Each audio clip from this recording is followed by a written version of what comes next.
मुसलमानों की इफ्तार पार्टी में आके टोपी पहने, ये सेक्युलरिज्म है क्या? या फिर कहीं पर एक चर्च में जाके कैंडल लगा दे, ये सेक्युलरिज्म है क्या? ये सेक्युलरिज्म नहीं है, और ऐसी सेक्युलरिज्म की जरूरत भी नहीं है। ये जुडिशियरी ने तो प्रॉब्लम क्रिएट किया जब बाबरी मस्जिद का अंदर मूर्तियों को रखा गया और उसके बाद वहां पर इंजेक्शन ये किया गया कि उस मूर्तियों को निकालना है। वहां की जो लोकल कोर्ट थी, उस कोर्ट ने उस इंजेक्शन को मेंटेन किया, रिस्ट्रेन ऑर्डर दिया कि मूर्तियों को आप नहीं निकाल सकते।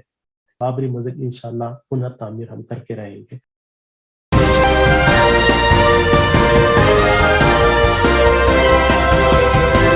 हम यहाँ पर बात कर रहे हैं इंजस्टिस की, इंजस्टिस बाबरी मस्जिद पर जो नाइंसाफी उसके बारे में बात कर रहे हैं। तो बार बार ये बात आ रहा है कि इंजस्टिस जो है ये पिछले 2019 में जजमेंट के साथ हुआ। थोड़ा हमें उसमें पीछे जाना पड़ेगा। इंजस्टिस जो है 2019 से नहीं हुआ, बहुत पहले से हो रहा है और अलग अलग लोगों ने किया। तो बाबरी मस्जिद के साथ जो इंजस्टिस हुआ, मुझे लगता है कि 3 तरीके की कैटेगरीज के लोगों ने इसके साथ इंजस्टिस किया होगा। इसमें पहला कैटेगरी जो आता है वो हमारे मुल्क के सक्सेसिव गवर्नमेंट्स की तरफ से होगा, वाइदर इट सेक्युलर गवर्नमेंट और कम्युनल गवर्नमेंट। एक सक्सेसिव गवर्नमेंट पहला है। दूसरा हमारा जुडिशियरी, तीसरा मुस्लिम कम्युनिटी। ये तीनों भी है। आप लोगों को ताज्जुब होगा कि मुस्लिम कम्युनिटी के बारे में क्यों कह रहा हूं, क्योंकि मुस्लिम कम्युनिटी का भी एक बहुत बड़ा रोल है। मैं आगे आपके सामने उस बात को रखूंगा। तो पहली चीज अगर हम देखेंगे, ये जो 2019 में जो जजमेंट आया, ये जजमेंट जो है एक आखिरी कड़ी थी। इससे पहले बहुत सारे सीरीज थे। इससे पहले भी अगर आप देखेंगे, बाबरी मस्जिद का जिस दिन से इशू हुआ उस दिन से बहुत सारे ऐसे इंसिडेंट्स हुए हैं, जो इंसिडेंट्स ने बार बार लगातार बाबरी मस्जिद पर इंजस्टिस किया। अब सबसे पहला केस ले लीजिए 1949 को, जब वहां पर मूर्तियां रखी गई। हमारे बुक्स में आता है कि जवाहरलाल नेहरू ने उस वक्त के यूपी के चीफ मिनिस्टर से कहा कि आप उस को सरायू नदी में फेंक दो, और चीफ मिनिस्टर ने कहा कि मैं फेंक नहीं सकता। तो प्राइम मिनिस्टर कर क्या रहे थे? क्या इंडिया का प्राइम मिनिस्टर इतना मजबूर था कि वो सेंट्रल फोर्सेस को नहीं भेज सकता था? क्या वो इंटरवीन नहीं कर सकता था? बस एक आराम से एक रीजन दिया जाता है कि चीफ मिनिस्टर रेडी नहीं थे, इसलिए प्राइम मिनिस्टर ने कुछ नहीं कहा। और प्राइम मिनिस्टर को पता था, सेंट्रल गवर्नमेंट को पता था कि ये एक टाइम बॉम्ब है, कभी भी जाकर इंडिया के अंदर जो है इश्यूज क्रिएट हो सकते हैं। आप लोग जानते होंगे कि इंडिया में जो है 1947 से लेकर 1949 तक ये 2 साल जो थे, ये 2 साल बहुत ही ज्यादा एक कम्युनली राइप एक माहौल था। बहुत ज्यादा कम्युनल इंसिडेंट्स पूरे इंडिया में, स्पेशली जो नॉर्थ वेस्ट और ईस्ट में बहुत सारे कम्युनल इंसिडेंट्स हो रहे थे। तो इस तरीके के एक माहौल में जब आप जानते हैं कि मुल्क में धर्म के नाम पर मुल्क का बंटवारा हुआ है, उसके बाद ऐसे एक रिलीजियस इश्यूज को जिंदा रखना कितना डेंजरस हो सकता है, ये सेंट्रल गवर्नमेंट को पता था। उसके बावजूद सेंट्रल गवर्नमेंट ने इसमें इंटरफियर नहीं किया, इंटरवीन नहीं किया, इशू को ऐसे ही बरकरार रखा। दूसरा चीज, वहां पर स्टेट गवर्नमेंट्स की भी जिम्मेदारी थी। आप वहां पर एक मूर्ति रखती है, आप निकाल सकते थे। कौन सी बड़ी चीज थी निकालने के लिए? इस वक्त के जैसा, अभी के जैसे माहौल भी नहीं था। और एक चीज हमें याद रखना चाहिए, ये जो राम मंदिर अयोध्या इशू है ना, ये 1980s तक नेशनल इशू नहीं था। ये नेशनल इश्यूज 1980s के बाद बना। उस वक्त 1949 में सावरकर ने सबसे पहली बार इसको नेशनल इश्यूज बनाने की कोशिश की थी। नागपुर में जब अपने जो एक हिंदू महासभा के स्पीच में सबसे पहले सावरकर ने ये मूर्ति रखने के इश्यूज को रेस किया था। और उस वक्त हिंदू महासभा के जो एक्टिविस्ट थे और उनके जो पॉलिटिशियंस थे, वो लोग इसको इशू बनाया करते थे। ये नेशनल इशू कभी भी नहीं था, ये सिर्फ एक लोकल इशू था। और जैसा आप जानते हैं, मुझसे पहले प्रोफेसर मीना ने भी एक बात कही थी कि जो राम का इमेज जिस तरीके से बनाया गया, हर कोई जानता है कि राम का जो इमेज था वो एक नॉर्थ इंडियन अपर कास्ट खुदा के बारे में, एक गॉड के बारे में एक इमेज था, एक डीटी का इमेज था। साउथ इंडिया में अलग अलग लोगों के अलग अलग उनके खुदा होते थे। तो ये भी 1980s के बाद का एक सिम्टम है। तो ये जो जस्टिफिकेशन आज की सेक्युलर गवर्नमेंट देती है, स्पेशली कांग्रेस देती है कि बड़ा इशू हो जाता वहां से मंदिर मूर्तियों को निकालने, वो एकदम ही बेबुनियाद है। वो सिर्फ एक लोकल अयोध्या का इशू था, उसको बहुत इजीली डील कर सकते थे, लेकिन नहीं किया गया। नंबर 3 अगर आप देखेंगे, उसके बाद वापिस मैं आता हूं सेक्युलर गवर्नमेंट्स की एक नाकामी के ऊपर। 1989 में जब शिलान्यास वहां पर हुआ, वो शिलान्यास को भी करने दिया गया। उस वक्त भी एक सेक्युलर गवर्नमेंट थी, वो भी एक इनजस्टिस था। जब आपको पता था कि ये एक बहुत बड़ा एक आग लगने वाला है ऐसा एक शिलान्यास करने से, फिर भी राजीव गांधी ने उसका परमिशन दिया, क्योंकि राजीव गांधी खुद एक बैकफुट में थे। शाहबानो केस के बाद उन्हें अपने सेक्युलर क्रेडेंशियल्स को दिखाना जरूरी था, अपना एक बैलेंसिंग एक्ट बहुत जरूरी था। इसलिए हम देखते हैं कि 1989 में उन्होंने शिलान्यास की परमिशन भी दी, और वहां पर अपने इलेक्शन कैंपेन को अयोध्या से शुरू करके राम राज्य का जो कॉन्सेप्ट है वो भी राजीव गांधी की तरफ से ही आया। तो ये पूरी तरीके से आप सिर्फ एक फैसिस्ट, आरएसएस फैसिस्ट के ऊपर नहीं डाल सकते, यहां पर भी बहुत चीजें हुए। 92 में आप देखिए, 92 में मस्जिद की प्रोटेक्शन की जिम्मेदारी सेंट्रल गवर्नमेंट की थी। आज तक पता नहीं है कि आर्म्ड फोर्सेस को किसने ऑर्डर दिया वहां से हटने के लिए। इंडिया की एक आर्म्ड फोर्सेस जो एक तरफ से पाकिस्तान को फेस कर रही है, एक तरफ से चाइना को फेस कर रही है, अलग अलग इंटरनल एंड एक्सटर्नल थ्रेट्स को फेस कर रही है, वो सिक्योरिटी फोर्सेस को एक मस्जिद प्रोटेक्शन करने नहीं हुआ क्या?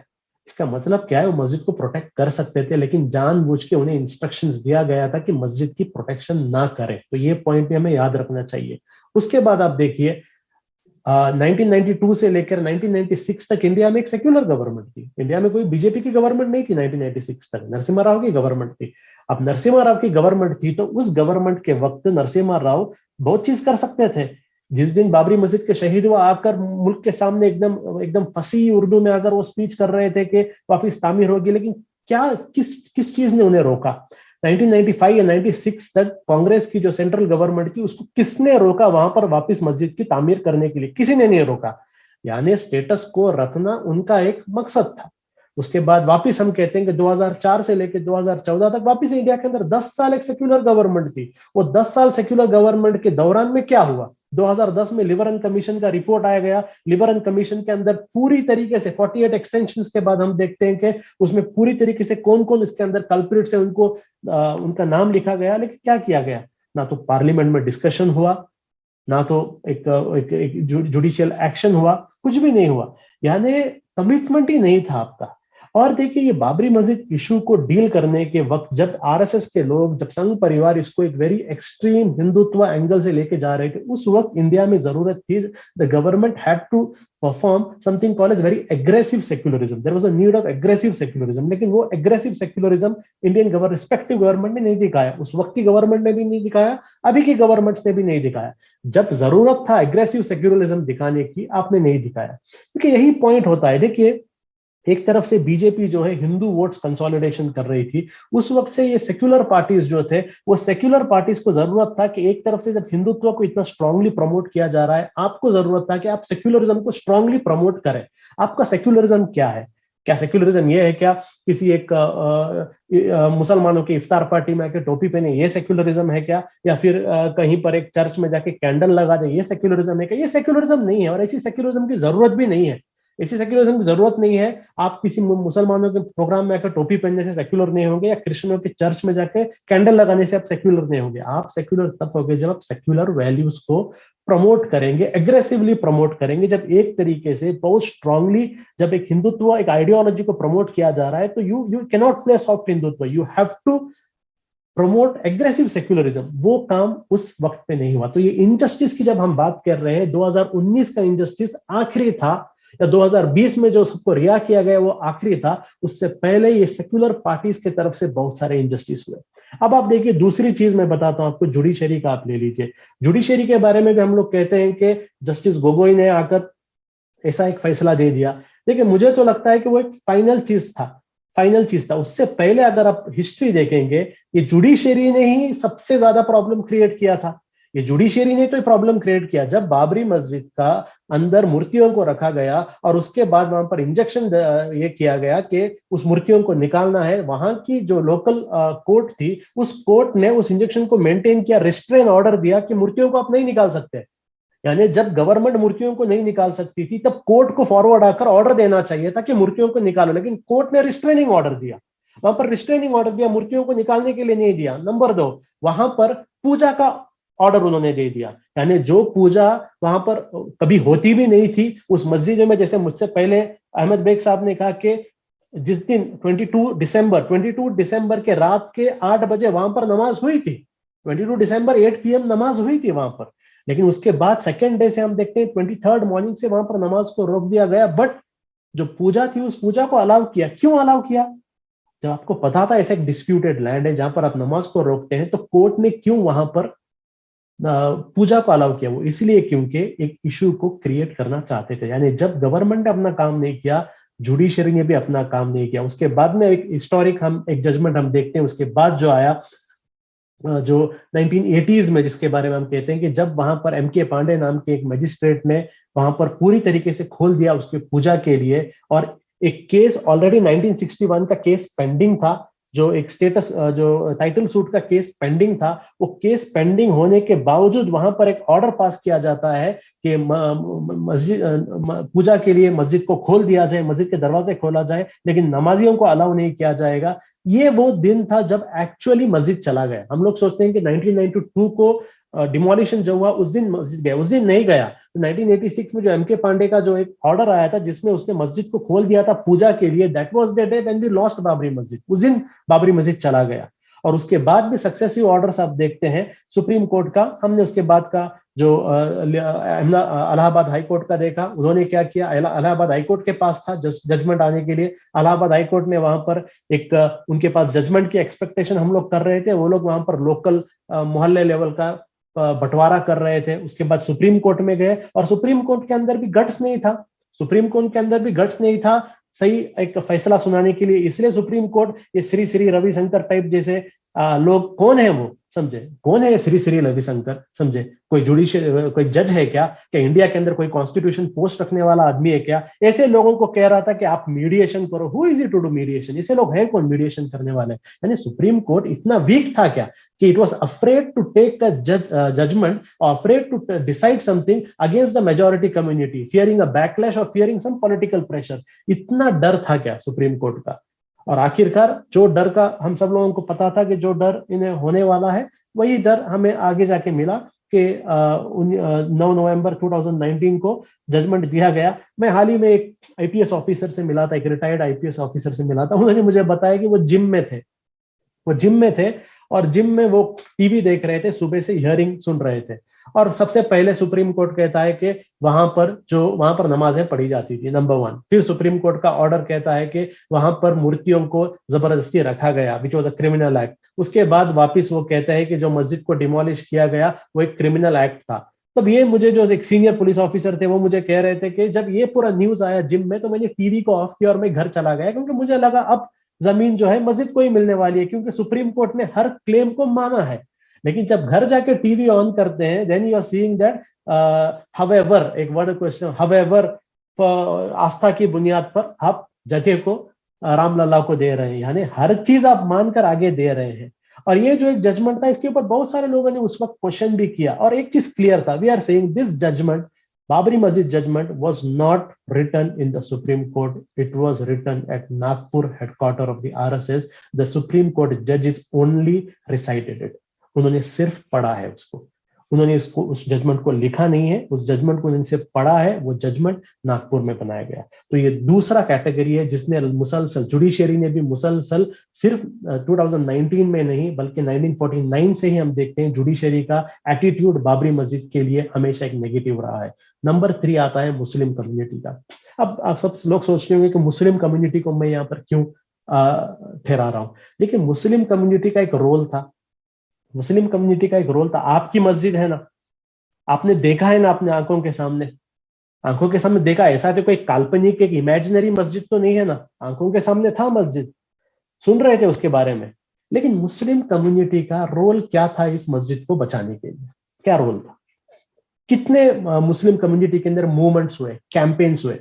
जब 1980s के अंदर पूरे इंडिया के अंदर एक फिक्शन को लेकर इतना बड़ा कैंपेन किया गया था, उस कैंपेन के अगेंस्ट में आप देखेंगे एक फैक्ट को लेकर मुस्लिम कम्युनिटी का क्या कैंपेन था।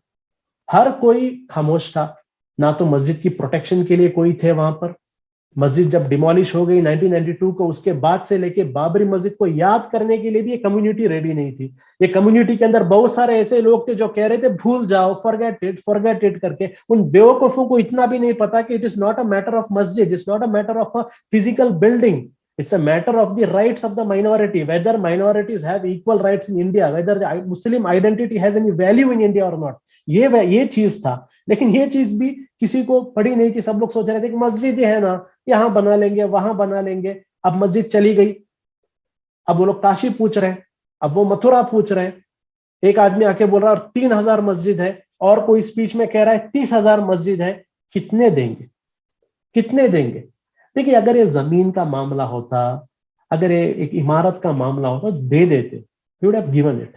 समझे? ये इमारत का मामला, एक लैंड का मामला कभी भी नहीं था। It was never a matter of land, कभी भी नहीं था जमीन का मामला।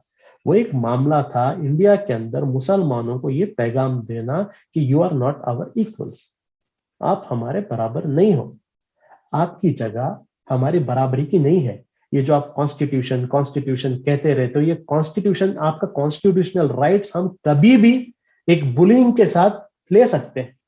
एक मेजोरिटेरियन बुलिंग करके हम लोग कभी भी आपका कॉन्स्टिट्यूशनल राइट ले सकते हैं, और कुछ नहीं कर सकते आप पॉलिटिकली आप कुछ नहीं कर सकते, लीगली आप कुछ नहीं कर सकते, आप कुछ भी नहीं कर सकते।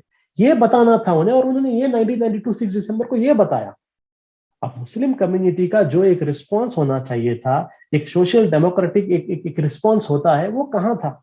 मुस्लिम पर्सनल लॉ बोर्ड थी जो लीगली फाइट कर रही थी। दूसरे कौन से ऐसे तंजीम जो रास्ते में थे? वो तो हम एक पागल थे पॉपुलर फ्रंट वाले कि हर साल 6 दिसंबर को बाबरी मस्जिद कहते रहते थे। हर साल हमें पता था कि केस होने वाला है, हर साल हमारे मेंबर पर बाबरी मस्जिद के पोस्टर लगाने पर केस हो रहे हैं, हर साल हमें पता था, मालूम होने के बावजूद भी हम लोग लगा रहे थे।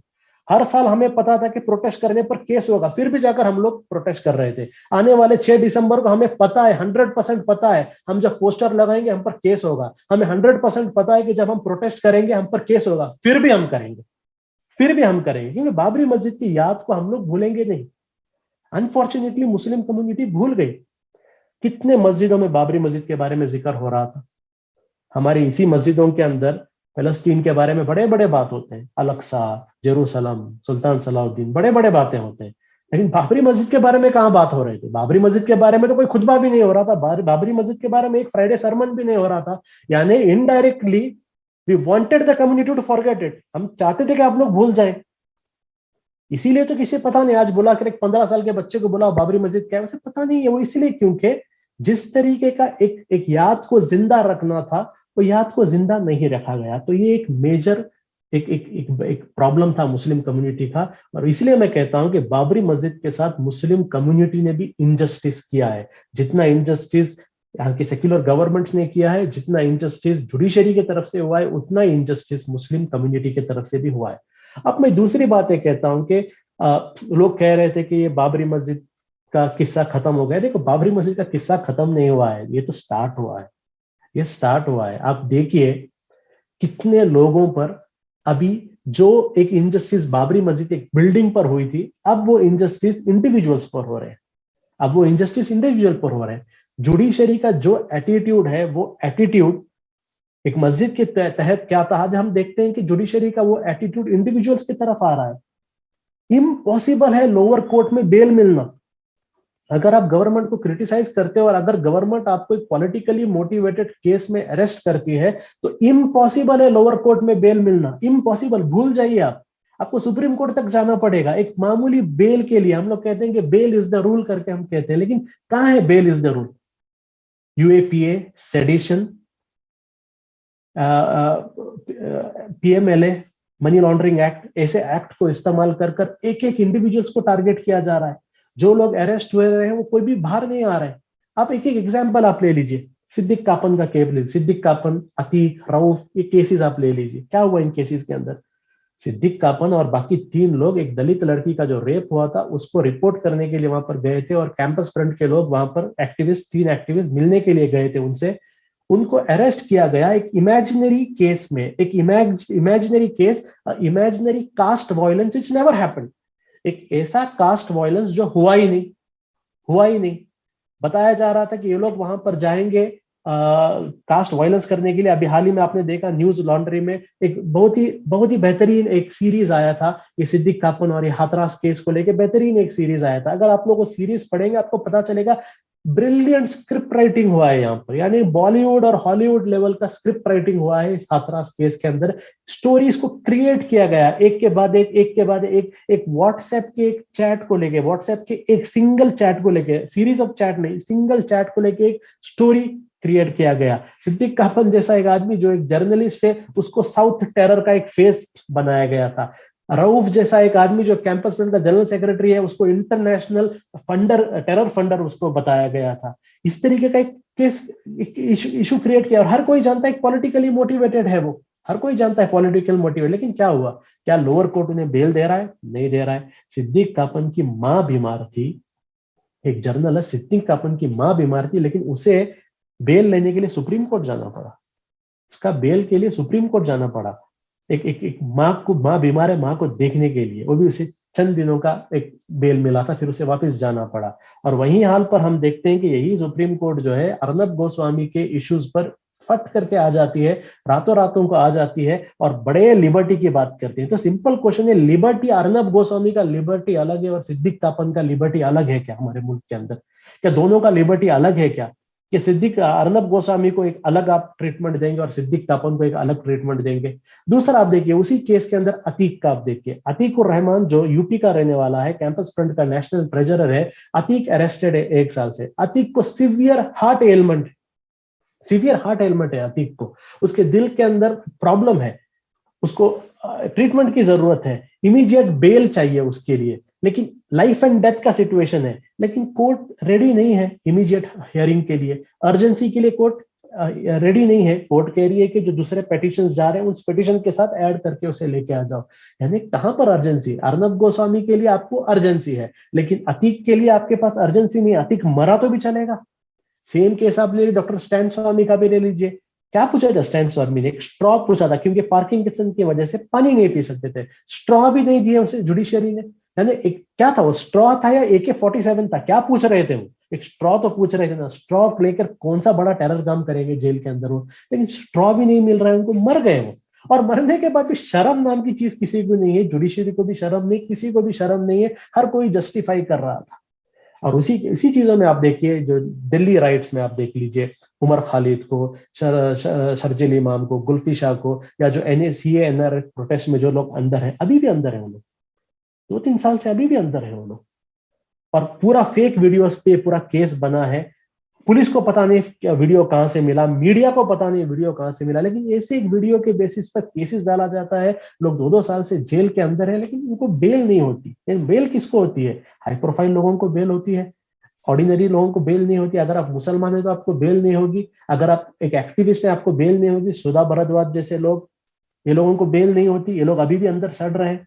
यानी ये जो इनजस्टिस का जो एक सीरीज बाबरी मस्जिद के साथ शुरू हुआ था, let us not think that it will end with Babri मस्जिद।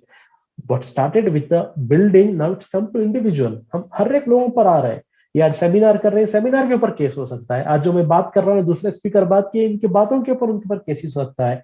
त्रिपुरा में हमने देखा, ट्वीट किया, उस पर 102 लोगों पर केस डाला गया, जो वहां पर जाकर मिलने के लिए उन पर केस पड़ा। मध्य प्रदेश के अंदर त्रिपुरा के लिए प्रेसिडेंट को एक डेमोक्रेटिक मेमोरेंडम दिया गया। पॉपुलर फ्रंट के लोगों ने एक डेमोक्रेटिक मेमोरेंडम दिया। मेमोरेंडम में प्रेसिडेंट से डिमांड कर रहे हैं कि take strict action on the police, Tripura के पुलिस पर एक्शन लेना है, एक इंडिपेंडेंट इंक्वायरी बनाना है। ऐसे एक डेमोक्रेटिक मेमोरेंडम के ऊपर 6 लोगों पर केस डाला गया कि why did you submit a memorandum, memorandum submit क्यों किया, इसलिए आप पर केस हो। तो ये ट्रेंड को आप समझ लीजिए, ये बहुत ही खतरनाक ट्रेंड हम देख रहे हैं हमारे मुल्क के अंदर आ रहा है।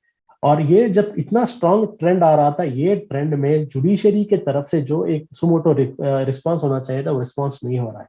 हमें भी लगता है शायद जुडिशरी के ऊपर ही बहुत प्रेशर है, जुडिशरी के ऊपर ही बहुत प्रेशर है, क्योंकि आप जानिए, एक फैसिस्ट गवर्नमेंट जो होता है, फैसिस्ट गवर्नमेंट को हमेशा एक कंट्रोल आने के लिए 3 चीजों पर कंट्रोल चाहिए। ऑफिशियली 3 और अनऑफिशियली 4 पर कंट्रोल चाहिए उसे। ऑफिशियली उसे सबसे पहले लेजिस्लेचर पर कंट्रोल चाहिए। आज हम देखते हैं कि किस तरीके से बीजेपी का लेजिस्लेचर पर कंट्रोल है, they are the biggest party, और अपोजिशन को इररिलेवेंट बना दिया है। That's why we say in India today we have opposition parties but we don't have opposition.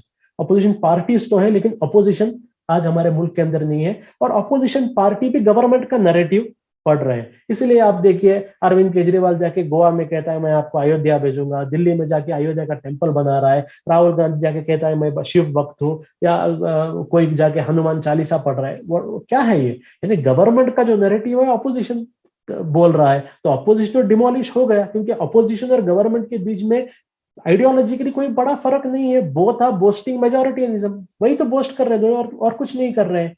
Second चीज जिसको कंट्रोल करना है वो होता है एग्जीक्यूटिव। आप देखिए पूरे एजेंसीज, आज गवर्नमेंट के एजेंसीज क्या है, they are nothing but supari supari agencies, they are hired guns.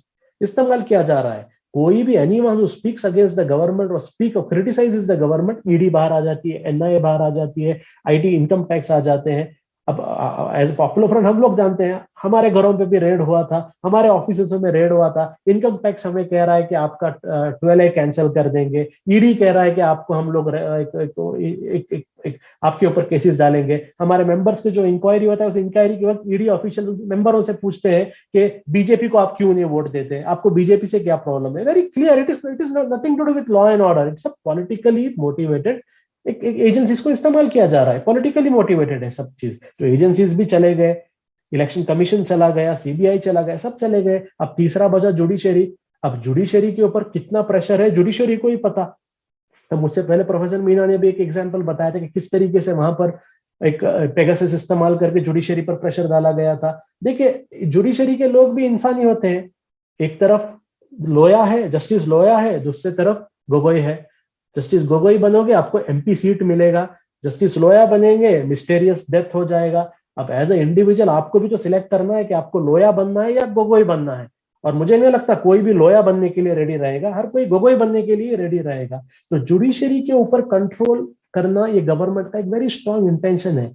अभी भी मुझसे पहले जो स्पीकर सा एक उम्मीद है, अभी भी हमें एक उम्मीद है कि जुडिशरी के ऊपर इस गवर्नमेंट का या फैसिस्ट फोर्सेस का कंप्लीट एक इन्फ्लुएंस या कंप्लीट एक कंट्रोल नहीं है। अभी भी इंडिया के अंदर जुडिशरी के अंदर बहुत सारे ऐसे लोग हैं जो लॉ एंड ऑर्डर और जस्टिस फॉर कॉन्स्टिट्यूशनल वैल्यूज को स्ट्रॉन्ग रख रहे हैं। लेकिन कब तक, we really don't know till when this some sane or some sound voices who want to protect the secular credential of the country or want to protect the rights of the citizen, तब तक वो लोग ये pressure को face करेंगे। और तब तक ये जो एक फ्लड आ रहा है एक हिंदुत्व प्रेशर का, वो कभी सबको ओवरफ्लो करके चला जाएगा जुडिशरी में, हमें पता नहीं। तो we are heading towards a very dangerous point.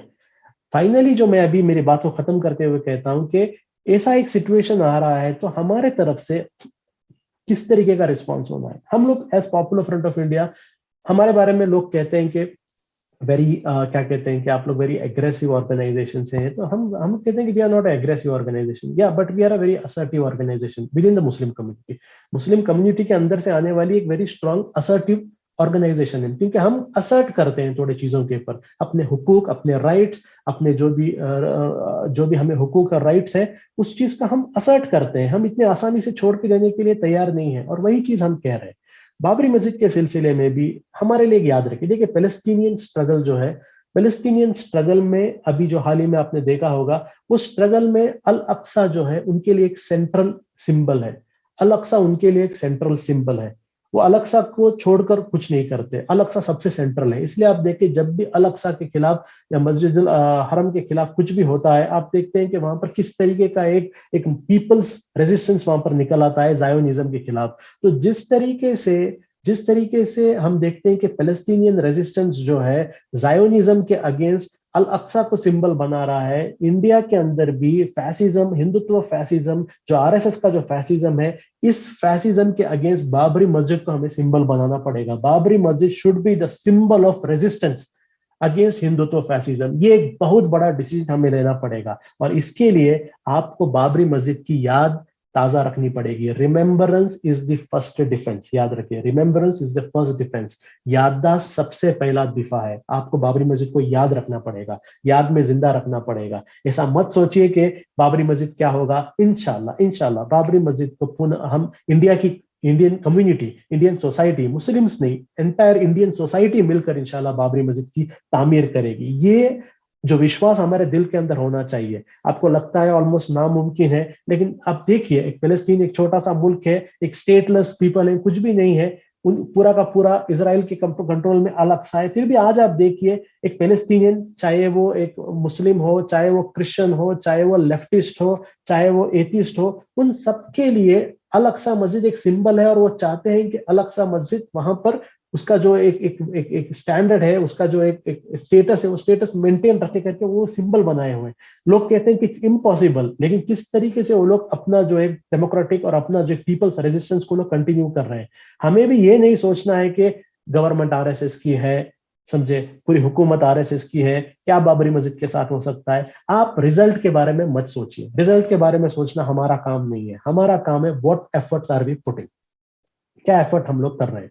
Babri मस्जिद की याद लोगों के अंदर ताजा रखने के लिए हमारे एफर्ट्स क्या हो रहे हैं, वो ज्यादा हमारे अंदर इंपॉर्टेंट है। उसके लिए हमने क्या किया, हमारी नेक्स्ट जनरेशन को ये याद, ये बाबरी मस्जिद क्या थी, ये क्या क्या इनजस्टिस हुए, किस तरीके से डिमोलिश किया गया, किस तरीके से मुल्क को पोलराइज किया गया, किस तरीके से मुस्लिम को अदर किया गया, यहाँ पर किस तरीके से एक जजमेंट पास करके पूरा का पूरा नाइंसाफी के ऊपर एक फाइनल कॉफिन के ऊपर एक फाइनल नेल यहाँ पर डाला गया। ये सारी चीजें आने वाले हम नस्लों को हमें पहुंचानी होगी। और फाइनल चीज मैं बताता हूं इसके अंदर, देखिए अगर आप लोग सोचते हैं कि बाबरी मस्जिद के बारे में बात करने से आपको प्रॉब्लम होगा, if I speak about Babri Masjid और speak about against the Hindutva fascism, I will be in problem, so आपसे बड़ा बेवकूफ कोई नहीं होगा अगर ये आदमी ऐसा सोच रहा है तो।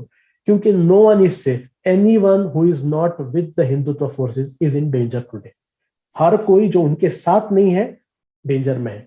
आप चाहे बड़े से बड़े फिल्म स्टार हो, आप चाहे बड़े से बड़े आलिम हो, चाहे आप शाहरुख खान हो, चाहे वो कलीम सिद्दीकी हो, कोई भी हो, आप प्रॉब्लम में हो। आप उनके साथ नहीं है तो आप प्रॉब्लम में हो। तो आपके सामने दो ही ऑप्शन होता है, या तो आप उनके गुलाम बन जाओ, उनके स्लेव बन जाओ, उनके उनके उनके तरफ हो जाओ, या अगर आप सोचते हैं कि आई विल बी न्यूट्रल, मैं कुछ आई वोंट से एनीथिंग, मैं कुछ भी नहीं बोलूंगा, मैं खामोश रहूंगा, मुझे कुछ प्रॉब्लम नहीं होगा, ये होने वाली बातें नहीं है। आपका आइडेंटिटी प्रॉब्लम है। If you are not with Hindutva fascism you will be in trouble. आपको प्रॉब्लम देंगे क्योंकि उन्हें अपने पॉलिटिक्स को जिंदा रखना है। उनको उनके पॉलिटिक्स को जिंदा रखने के लिए सबसे बड़ा एनिमी उनको मुसलमानों को दिखाना पड़ेगा। वो मुसलमानों में गुड मुस्लिम, बैड मुस्लिम, मॉडरेट मुस्लिम, या फिर रिलीजियस मुस्लिम या ट्रेडिशनल मुस्लिम, ये कोई मैटर नहीं करता, कोई मैटर नहीं करता। आपके बर्थ सर्टिफिकेट में आप मुस्लिम है करके हैं, आपका नाम कोई पर्शियन या अरबिक या उर्दू जैसा है, आपको प्रॉब्लम होगा, आपको प्रॉब्लम होगा। तो ये समझना कि मैं कुछ बोलूंगा तो मुझे प्रॉब्लम होगा, ये बहुत बड़ी गलतफहमी है। कल किसी और का घर जल रहा है, आपका घर जलने में देरी नहीं लगेगी। So you have to speak up. आपको बात करना पड़ेगा, आपको सिद्दीक के लिए बात करना पड़ेगा, आपको कलीम सिद्दीकी के लिए बात करना पड़ेगा, आपको उमर फारूक के लिए, वो उमर खालिद के लिए बात करना पड़ेगा, गुल्फी शाह के लिए बात करना पड़ेगा, आपको शर्जील के लिए बात करना पड़ेगा। बात करना ही पड़ेगा, क्योंकि दूसरों के इंसाफ के लिए जब आप बात करेंगे, बाबरी मस्जिद के इंसाफ के लिए बात करेंगे, तब जाके हमें एक हमारे हमारे पर्सनल लाइफ में और एज अ सोसाइटी हमारे अंदर इंसाफ जिंदा रहेगी। जिस दिन हम लोग दूसरों के लिए इंसाफ के बारे में बात करना बंद करेंगे, याद रखिए आपको भी कभी भी इंसाफ नहीं मिलेगा। मैं इतनी बातों के साथ मेरी बातों को खत्म करता हूं। ये जो हमारा एक जद्दोजहद है बाबरी मस्जिद की याद को जिंदा रखने का, बाबरी मस्जिद के इंसाफ के लिए जो हमारा एक स्ट्रगल है, इस स्ट्रगल को कंटिन्यू रखना और अगले जनरेशन तक पास करना हमारी जिम्मेदारी है। मैं वापस सारे लोगों का शुक्रिया अदा करता हूं जिन लोगों ने अपने बेहतरीन रायों को पॉपुलर फ्रंट के इस सेमिनार में रखा और अपने रायों को पब्लिक के सामने रखा और हमारे साथ जुड़े। क्योंकि मैं जानता हूं पॉपुलर फ्रंट के साथ जुड़ना ही बहुत बड़ा प्रॉब्लम है, पॉपुलर फ्रंट के प्रोग्राम में आना ही, coming to program of popular front itself is a big problem, बड़ा प्रॉब्लम है। फिर भी आप लोगों ने हिम्मत करके पॉपुलर फ्रंट के प्रोग्राम में, मैं आप सबका शुक्रिया अदा करता हूं। और ये जो हमारा कमिटमेंट है, इस कमिटमेंट को आगे बढ़ाने के लिए मैं आप लोगों का दरख्वास्त करता हूं और आवाम से भी दरख्वास्त करता हूं कि बाबरी मस्जिद इंशाल्लाह पुनः तामीर हम करके रहेंगे। वाखिर दाना अल्हम्दुलिल्लाहि रब्बिल आलमीन। शुक्रिया।